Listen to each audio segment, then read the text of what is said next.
তুমি যদি এই ৩টে সাইকোলজি বুঝে থাকো, তাহলে মানুষ কী ভাবছে সেটা না বললেও অনেকটা বুঝতে পারবে। কিন্তু সাবধান, শেষের টিপসটা ৯৫% মানুষ খেয়াল করে না। ধরো তুমি কারোর সঙ্গে কথা বলছো, সে বলছে আমি একদম ঠিক আছি, কিন্তু তার চোখ বারবার নিচে চলে যাচ্ছে। মুখে হাসি আছে কিন্তু চোখে নেই। ১ নম্বর সাইকোলজি, শব্দের থেকে শরীর বেশি সত্য বলে।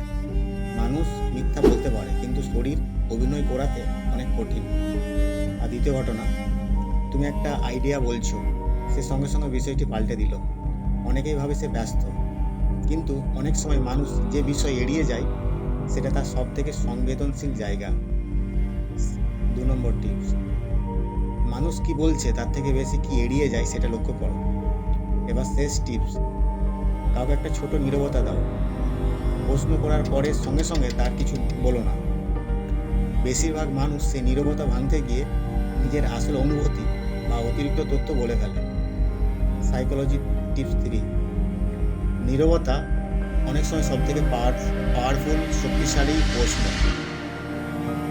মনে রেখো, কারোর মন পুরোপুরি পড়া সম্ভব নয়, কিন্তু তার কথা, শরীরের ভাষা আর নীরবতা একসঙ্গে দেখলে তুমি মানুষকে আগের থেকে অনেক ভালো বুঝতে পারবে। এমন আরও সাইকোলজি ভিডিও চাইলে ফলো করতে ভুলবেন না। Thank you.